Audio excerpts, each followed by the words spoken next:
we have like this a little bit conflict in our wedding. What we can see is a lot of people get engaged, but that just drags on, and maybe they don't get married for years and years. We already married in the Philippines, but we are separate for 3 years. He become like cameraman plus groom. We do everything DIY, okay? Yes. It's just more fun that way. For the next one, Philippines, I think the budget, we will talk about that.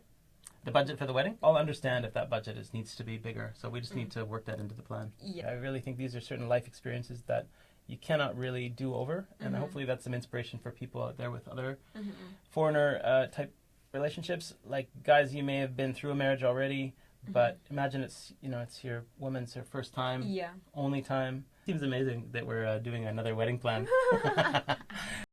Hi guys, welcome back to Filipina-Australian Family Channel. This is Ella and Scott.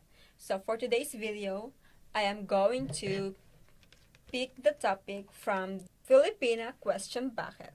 All right, shake it up, baby. Let's go. Let me shake it. All right, are you ready? I am ready. I'll read the question. Ready. Okay. It's called Two Weddings, Getting Married in Your Home Country and the Philippines. In our case, it's Australia and the Philippines. Yeah. All right, so for those that didn't know, we got married recently. Here in Australia. And we got married here in Australia. Could we have gotten married in the Philippines? Sure, we could have. Yeah, why not? So let's start at the beginning. How about that? Maybe I'll kick off on this topic. Yes. Because there's a few steps. I'm the foreigner. I proposed. You said yes to the relationship, and on we went. But engagement is one thing, but actually getting married, totally a different thing. Yeah. What we can see is a lot of people get engaged, but that just drags on, and maybe they don't get married for years and years. Yeah.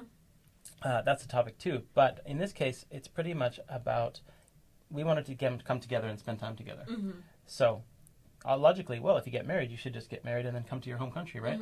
Not so fast. Guess what, guys? In Australia, if you get married in the Philippines and you try to bring her here, well, they're going to treat that as like the only way she can come is on a partner visa. Yeah. Because you're married, so you're going to logically come and be a partner and maybe build from there.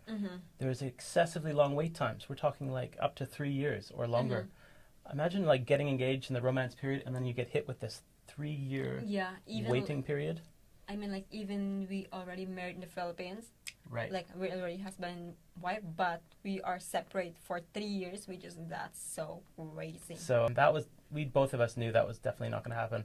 Luckily, we understood that, and we could understand, well, if you do this, then this happens and whatever. So it was clearly about getting you into the country first. Yeah. As a legitimate tourist, you came here, we did tourist things. But before you had a chance to leave, we got married, essentially. So that's where getting married in Australia came from. And, of course, though, you've got your family in the Philippines. Yeah. They weren't able to be involved. So, of course, we can just be married here and that's it. Yeah. But we would like, for cultural reasons, to celebrate with your family. Yeah. Even it's just like a simple wedding also in the Philippines. It's just like a renewal vows, I think. Yeah. So that's probably the short answer is that, of course, you can't get married twice.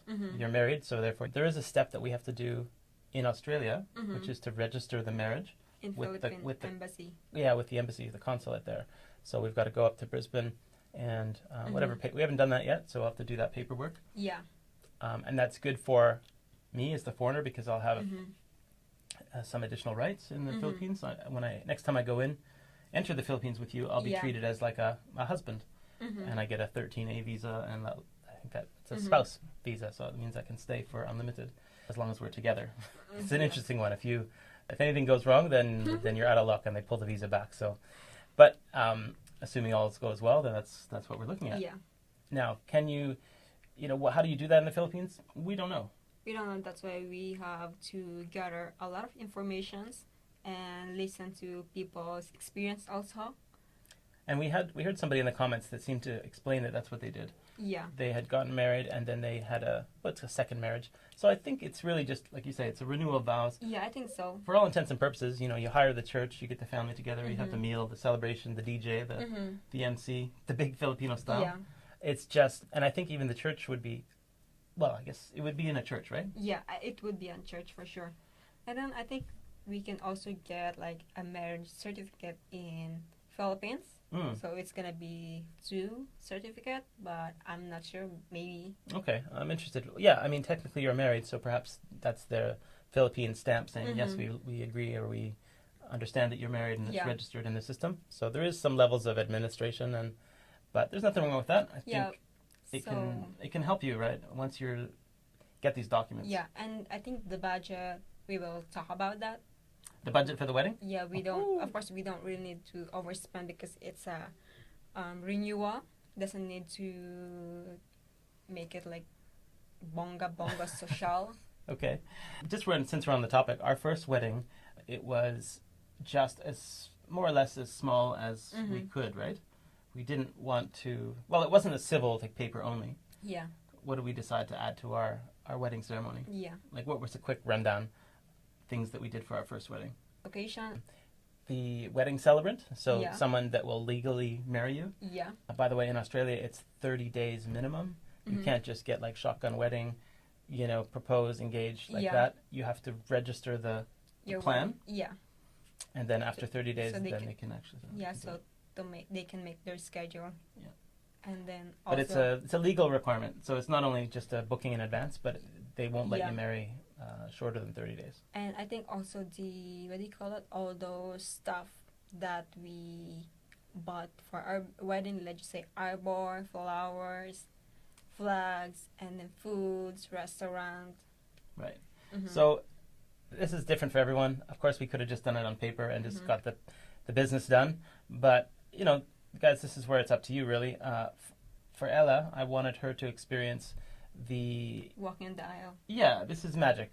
I think. I really think these are certain life experiences that you cannot really do over, and hopefully that's some inspiration for people out there with other foreigner type relationships. Like, guys, you may have been through a marriage already, but imagine it's your woman's her first time, only time, and are you going to make it special? Hopefully you can in some way. Not spending lots and lots, but little things about ceremony.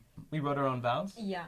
What did you think about writing vows? Was that difficult, or was it meaningful? It's not really difficult, because like you're gonna write it through your heart. Like you can say whatever you want to say for your future husband, like how lucky he is and important to you. So I hopefully people can see that some of this stuff does help strengthen the relationship, and if there's ever going to be any rocky roads, bumps in the road, well, you're going to find it out by planning a wedding, for sure. Right? Yeah. So I think we planned the wedding, and then, as in, you and I are the one who did the budget, and we also the one who set up our wedding, because we have like this a little bit conflict in our wedding, that we hired someone to do that, but it's very unreliable. So you can we might have to rename the channel the DIY Filipina-Australian, because we do everything DIY, okay? Yes. It's just more fun that way, and you learn. And this is where the skills come from. So that's why Ella is now fully qualified to, source product from overseas, design your own wedding dress, plan events. So all those skills you didn't have before. Yeah, and also for those people like, if they want to have their own wedding dress, you can just like message me and I'll do that for you. Right. It opens up doors, and that's not even just a casual thing. Like, she fully is, has this ability to help people get what they want for wedding dresses. So it's an interesting little piece of our entrepreneurial side pocket there, and I do drone stuff. So there you go. We find ways of just sharing some of this fun stuff, expertise. Yeah, he did these, as in like he become like cameraman plus groom plus. Well, that's it. So videographer. So I guess the short of it is, we had the wedding in Australia. We quickly realized, well, we're going to do this event, and if we're going to make it special, it's special for us. Yeah. And then at the time, you were doing a lot of like live streams with your friends and followers and stuff, and I thought, well, what's no big deal? We'll just throw it on the live. Yeah. And then we realized, well, we want to do it properly. So yeah, we didn't hire a videographer. We just did our own kind of setup. And because it's just too much. And we'll share that wedding video, won't we? Yeah. We want to make sure it's, I mean, we're not trying to impress anyone, but if you guys want to see how it's done and what the final outcome was, I think the vows would be kind of interesting to share. Yeah, if you notice that people, a lot of people like curious if I am laughing. Well, I'm not that laughing. It just sounds that I'm laughing, just in case if you heard something that sounds laugh. We'll put it up. There were some tears, but her family was able to connect, and we had some people jump on, Yeah. as in guests on the stream, and Your friends. people could jump on, leave a lot of well-wishing comments. It was just added to the bringing across borders without having to fly anywhere. So we didn't have to fly anywhere, didn't fly anyone in. We weren't going to spend that kind of money in a way. Yeah. And then it was just about, but for the next one, Philippines, I'll understand if that budget needs to be bigger. So we just need to work that into the plan. Yeah. But things are cheaper there, no doubt. So I think Wait and see. Let's just make the plan where we can do that. But I already have this church that where I want to do that second wedding, that nice church in my province. So it'll be interesting, and whether I have my family go along, travel considerations are a big one. So maybe you can just maybe do the online thing again. Online maybe again. they want to travel. Just ask them, and then we have to plan the wedding. They just say 3 months before our wedding or 4 months, so they can prepare if they really want to go or come with us. It just seems amazing that we're doing another wedding plan. Second wedding. We're married. We're just same. I'm gonna wear the same wedding that I wear last time. Going step by step. Can it be done, and should it be done? I don't know. We tend to try to do things our way because it just feels right, and we are big with pushing for things that could be done. Yeah. But it's work. It's not easy. Nothing comes easy. So don't worry, because our next wedding we're gonna have a lot of help. That's the family members, cousins, friends.